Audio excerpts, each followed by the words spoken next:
வாழ்க்கையில காசு பணம் சொத்து சேர்த்தவெல்லாம் ஜெயிச்சவன் கிடையாது. ஒருத்தன் அவன் படிச்ச படிப்பை விட்டுட்டு சம்பந்தமே இல்லாம அவனுக்கு பிடிச்ச வேலையை செய்யறப்போ அதை பாக்குற நாலு பேர்கிட்ட சொல்லுவான், இதெல்லாம் எங்க வாழ்க்கையில உருப்பட போகுது, உலகத்திலேயே இவன மாதிரி முட்டாள எங்கேயுமே பார்க்க முடியாதுன்னு. அவங்க பேசுறதெல்லாம் கண்டுக்காம உன் மேல மட்டும் நம்பிக்கை வச்சு உழைச்சி முன்னேறி ஒரு நாள் அந்த 4 பேர் முன்னாடி எப்படியாவது இவன மாதிரி ஆயிடணும்னு ஒருத்தனை நினைக்க வச்சுட்ட, அன்னைக்கு நீ வாழ்க்கையில ஜெயிச்சுட்ட.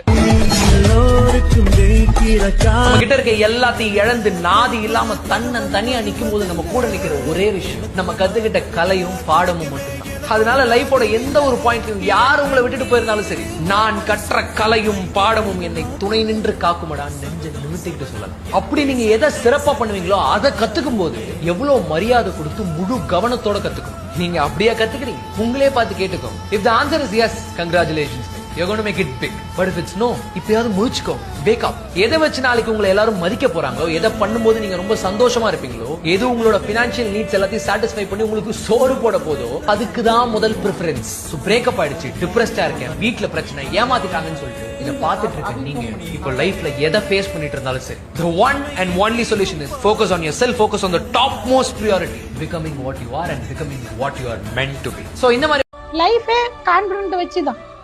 நைட்டு தூங்கினா காலையில எந்திரிக்கிறோங்கிற கான்பிடென்ட்ல தானே தூங்குறோம், புரியுதுங்களா? அதே மாதிரிதான் வேலைக்கு போறோம்னா இந்த வேலை நம்மளுக்கு மாசம் இருக்குங்கிற கான்பிடென்ட்ல தான் போறோம்.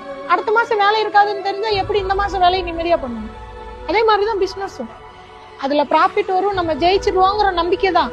அதையவே தொலைச்சிட்டீங்கன்னா அதுக்கப்புறம் லைஃப் ஃபுல்லா உங்களால எதுலயுமே கான்பிடென்ட்டா ஒண்ணு செய்யவே முடியாது.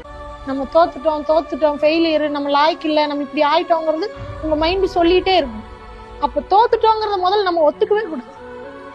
நான் ஜெயிச்சு காட்டுறேன் பாருங்கிற ஒரு வேகம் வரணும். எங்க நான் தோத்துட்டேங்கிறத நீங்க அனலைஸ் பண்ணணும். இந்த பிசினஸ் தோத்துருச்சு, உடனே நான் இன்னொரு பிசினஸ் பண்றேன், ஏன்னா நான் தோத்தேன்னு ஒத்துக்க மாட்டேன்னு வீட்டுல.